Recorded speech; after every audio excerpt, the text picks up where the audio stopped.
ঘ্যাটকল ভর্তা। তার জন্য কড়াইতে সব সেঁকে নিচ্ছি পাতাগুলা, আর এরপর জলটা শুকিয়ে নিচ্ছি। এখানে দিয়ে দিচ্ছি 8-10টা কাঁচা লঙ্কা আর একটা রসুন। ঝালটা আপনারা বুঝে দেবেন, যেরকম ঝাল খাই সেরকম। আমার জলটা মোটামুটি শুকিয়ে গেছে, এখন আমি নামিয়ে ঠান্ডা করে পেস্ট করে নেব। দিয়ে দিলাম সোমবারে কালো জিরা। এখন ঘ্যাটকল পেস্টটা দিয়ে দিব।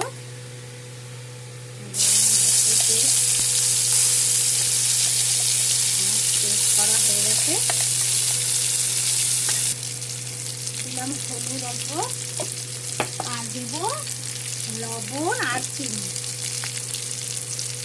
দিয়ে দিলাম লবণ, আধা চামচ চিনি দিয়ে দিলাম।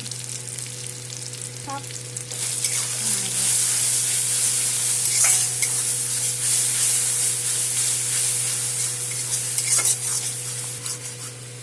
আমার ঘ্যাটকল ভর্তা রেডি।